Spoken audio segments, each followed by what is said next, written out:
आदाब, नमस्कार, अस्सलाम वालेकुम नाजरीन। पल पल न्यूज के न्यूज रूम से मैं हूं आपके साथ नदीम अकरम। इजराइल फिलिस्तीन के युद्ध की तो इजराइल चारों तरफ से घिरा हुआ है, जहां उसकी की जनता जो है खुल करके सड़कों पर इजराइल का विरोध कर रही है, तो वहीं पड़ोसी मुल्कों से भी करारी फटकार इजराइल को खानी पड़ रही है।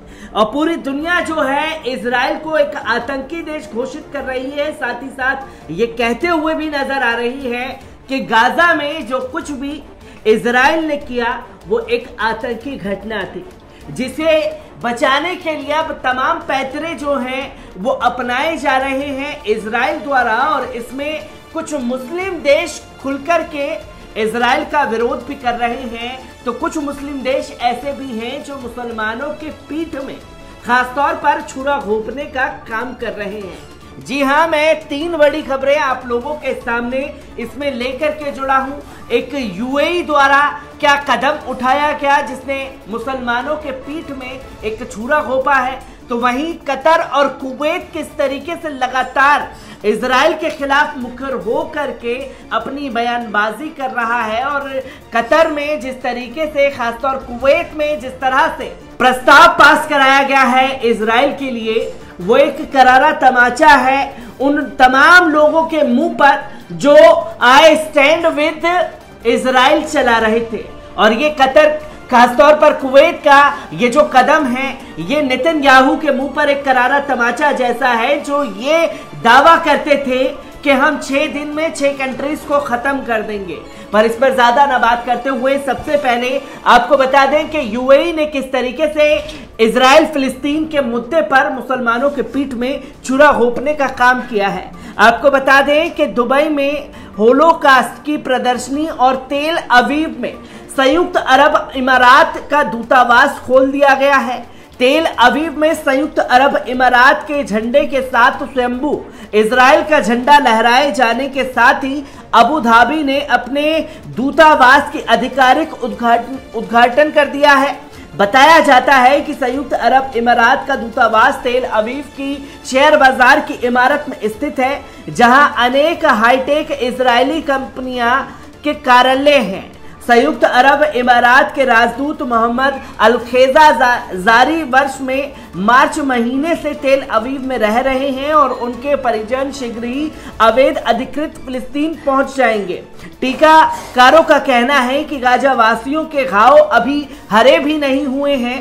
संयुक्त अरब इमारात ने अपना दूतावास खोलकर फिलिस्तीनियों से गद्दारी का सबूत पेश किया है, और ये इस बात का चिन्ह है कि संयुक्त अरब इमारात को बैतुल मुकद्दस और मुस्लिम जनमत से कोई वास्ता नहीं है। और इसका पक्का उदाहरण दुबई में होलोकॉस्ट की मनगढ़ंत घटना के बारे में प्रदर्शन का आयोजन है।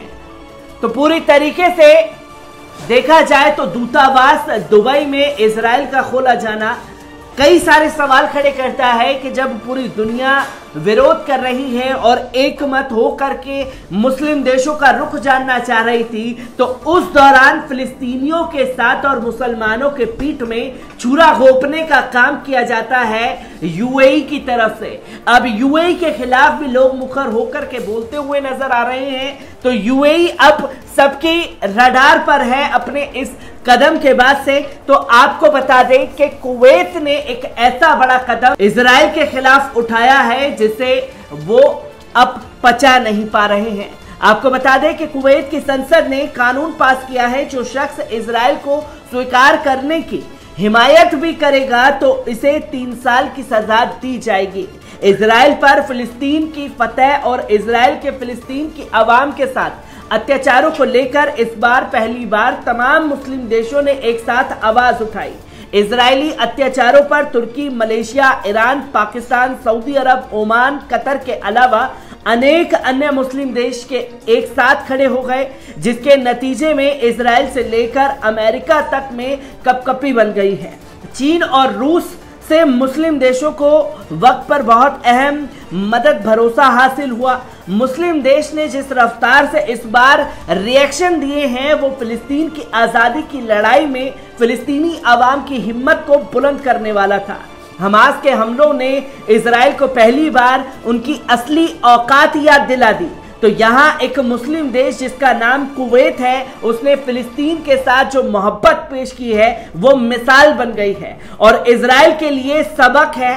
कुवैत की संसद ने कानून पास किया है, जो शख्स इजराइल को स्वीकार करने की हिमायत भी करेगा इसको 3 साल कैद की सजा दी जाएगी और जो भी देश ऐसा करेगा उसके साथ कुवैत अपने संबंधों को समाप्त कर लेगा। इस समय में जबकि अरब के देश कुछ समय पहले तक इजराइल को लेकर बहुत संजीदा हो गए थे और अपने संबंधों को कायम कर रहे थे, कुवैत ने जिस जुर्रत का प्रदर्शन किया है किसी मुस्लिम देश ने नहीं किया है।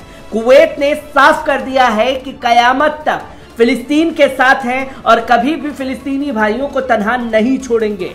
कुवैत की सरकार ने 10 सालों से पाकिस्तानियों पर लगे बैन को भी खत्म कर दिया है। अब वहां हजारों पाकिस्तानी लोगों को नौकरियों के रास्ते खुल गए हैं। जानकारी के मुताबिक कुछ ही दिनों में तकरीबन 50,000 पाकिस्तानी लोगों को कुवैत में नौकरियां मिलने वाली हैं। आपको बता दें कि ये एक करारा तमाचा है, जहां यूएई जैसे देश खासतौर पर इजराइल के साथ अपने संबंध को मजबूत कर रहे हैं, तो वहीं कुवैत जैसे देश ने यूएई और इजराइल के मुंह पर एक करारा तमाचा जड़ दिया है। तो वहीं आपको बता दें कि सिर्फ कुवैत ही नहीं, खुलकर के कतर भी सामने आ गया है और कतर की तरफ से भी कड़ी प्रतिक्रियाएं लगातार इजराइल के खिलाफ सामने आ रही हैं।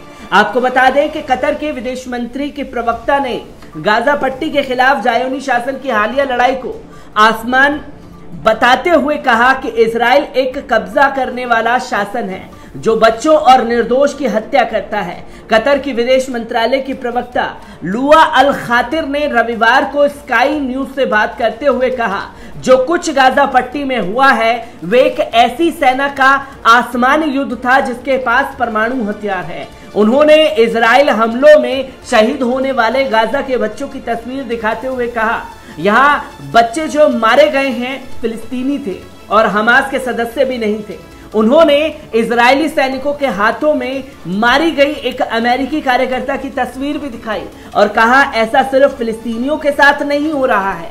क्या आपको अमेरिकी कार्यकर्ता राशेल कोरी याद है, जिन्हें इजरायली सैनिकों ने 2003 में मार डाला था? वे पत्रकार की हत्या करते हुए ताकि उनकी आवाज दबाई जा सके। गाजा पट्टी में फिलिस्तीनियों की वर्तमान स्थिति के बारे में अल खातिर ने कहा कि बुनियादी तौर पर यह कब्जा करना है और वर्तमान में इजराइल अंतिम साम्राज्यवादी शक्ति है। गाजा पट्टी पर इजराइल के हालिया 12 दिनों के हमले में 288 फिलिस्तीनी शहीद हुए हैं और लगभग 9,000 जख्मी हुए थे। तो खुल करके कतर की तरफ से भी प्रतिक्रिया आई है और साथ ही साथ उन तमाम नेशनल मीडिया और इंटरनेशनल मीडिया को भी ये साफ तौर पर तस्वीर दिखाने की कोशिश की है कि पूरा बवाल मचाया जा रहा था इजराइल में जब एक इंडियन महिला की मौत हो जाती है हमास के हमलों में, तो लगातार कड़ी प्रतिक्रिया दी जा रही थी इंटरनेशनल और नेशनल मीडिया द्वारा, खासतौर पर फिलिस्तीनियों के लिए। पर जब तस्वीर दिखाई गई कतर द्वारा कि इजराइल के हमले में एक अमेरिकी पत्रकार भी मारी गई थी, क्या लोगों को ये याद है या नहीं, या इसके बारे में भूल चुके हैं? तो खुल करके कतर और कुवैत जो है इजराइल के खिलाफ खड़ा हो गया है, तो यूएई ने मुसलमानों की पीठ में छुरा घोंपने का काम किया है और इन सब को भुनाने की कोशिश लगातार बेंजामिन नेतन्याहू कर रहे हैं, जो कि अपने आखिरी दौर से गुजर रहे हैं इजराइल में। और कब तख्ता पलट हो जाए कुछ कहा नहीं जा सकता, जिसे बचाने के लिए हर हथकंडा और हर हरबा नेतन्याहू इस्तेमाल करता हुआ नजर आ रहा है। मैं ऐसी ही खबरों से आपको रूबरू कराता रहूंगा। दीजिए इजाजत, शुक्रिया।